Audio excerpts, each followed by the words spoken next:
Then he heard the door open. Footsteps, more footsteps than usual. What was happening? The hardest part was that every corpuscle of Jemmy's 9-year-old self was throbbing with readiness to run, and he had to bind up all that energy into a quiet lump. It was like trying to wrap a loose pack of potatoes into a neat four-cornered package. But he managed to freeze. He heard the voices of two men talking over the sound of water running in the sink. I guess they expect even more people tomorrow. Yeah, Sundays are always jammed up anyway. It will be easier to move the people in and out of the great hall. Yeah, 2 feet of marble. What do you figure it weighs? I don't know. I don't know. Whatever it weighs, it has to be handled delicate, like it was a real angel. Come on, they probably have the new pedestal ready. We can start. Do you think they'll have as many people as they had for the Mona Lisa? No, the Mona Lisa was here for a short time only. Besides, it was the real McCoy. I think this one's. The man laughed, turning off the lights as they did so. Jemmy heard the door close before he mounted, legs first. He sat down on the seat as he allowed the familiar darkness as well as new realization to fill him. They were moving Angel. Did Claudia know? They wouldn't have women moving the statue. There would be no one in the lady's room washing up. Who would give her the information? He would. By mental telepathy, he would think a message to Claudia. He folded his hands across his forehead and concentrated. Stay put, Claudia, stay put. Stay put, stay put, Claudia, stay put. He thought that Claudia would not approve of the grammar in his mental telegram. She would want him to think stay in place, but he didn't want to weaken his message by varying it one bit. He continued thinking stay put. He must have thought stay put exactly hard enough, for Claudia did just that. They never knew exactly what she did, but she did. Perhaps she sang some songs that told her that the museum was not yet empty. Maybe she was just too tired from running around in Central Park. Maybe they were not meant to get caught. Maybe they were meant to make the discovery they made. They waited for miles and miles of time before they came out of hiding. At last, they met in their bedroom. Claudia was sorting the laundry when Jamie got there, in the dark, mostly by feel. Although there is no real difference between boys' sketch socks and girls, neither never considered wearing the others. Children who have always had separate bedrooms don't. Claudia turned when she heard Jamie come up and said, They moved the statue. How did you know? Did you get my message? Message? I saw the statue on my way here. They have a dim light on it. I guess so that the light guide won't trip over it. Jamie replied, We're lucky we didn't get caught. Claudia never thought very hard about the plus luck she had. She concentrated on the minus luck.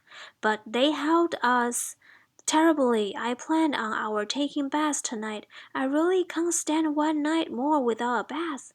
I don't mind, Jamie said. Come along, Sir James, to our bath. Bring your most elegant pajamas, the ones embroidered in gold with silver tassels will do. Well, dear Lady Claudia, dost thou expect to bath? In the fountain, Sir James, in the fountain. Jamie extended his arm, which was strapped with his striped flannel pajamas, and said, Lady Claudia, I knew that sooner or later you would get me to that restaurant. It makes me furious to think that I must explain the restaurant to you, Saxonburg. I'm going to make you take me to lunch in there one day soon. I just this minute became determined to get you into the museum. You will see later how I'm going to do it. Now about the restaurant. It was built around a gigantic fountain. Water in the fountain is sprayed from dolphins sculptured in bronze. The dolphins appear to be leaping out of the water. On their backs are figures representing the earth, figures that look like water spirits. It was a joy to sit around that wonderful fountain and to snack patty out force and sip espresso coffee. I'll bet that you'd even forgot your blasted ulcer while you ate there. Lady Claudia and Sir James quietly walked to the entrance of the restaurant. They easily climbed under the velvet rope that meant that the restaurant was closed to public. Of course, they were not the public. They shed their clothes and waded into the fountain. Claudia had taken powdered soap from the restroom. She had ground it out into a paper towel that morning. Even though it was freezing cold, she enjoyed her bath. Jemmy, too, enjoyed his bath for a different reason. When he got into the pool, he found bumps on the bottom, smooth bumps. When he reached down to feel one, he found that it moved.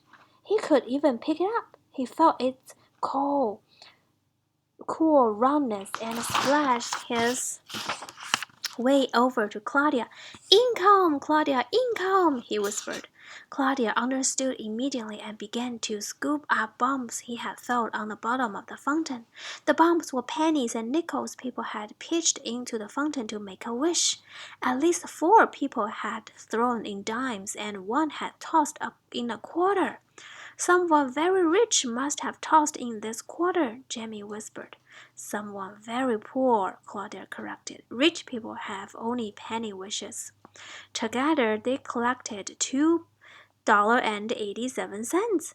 They couldn't hold more in their hands. They were shivering when they got out, drying themselves as best they could with paper towels, also taken from the restroom.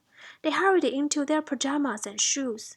They finished their preparations for the night, took a small snack, and decided it was safe to wander back into the great hall to look again at their angel. I wish I could hug her, Claudia whispered. They probably bugged her already. Maybe that light is part of the alarm. Better not touch, you will set it off. I said hug, not bug. Why would I want to bug her? That makes more sense than to hug her. Silly, shows how much you know.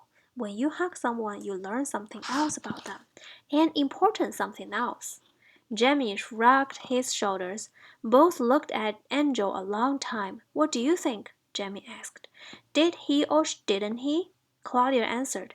A scientist doesn't make up his mind until he's examined all the evidence. You sure don't sound like a scientist. What kind of scientist would want to hug a statue? Claudia was embarrassed, so she spoke sternly. We will go to bed now, and we will think about the statue very hard. Don't fall asleep until you have really thought about the statue and Michelangelo and the entire Italian Renaissance. And so they went to bed. But lying in bed just before going to sleep is the worst time for organized thinking. It is the best time for free thinking.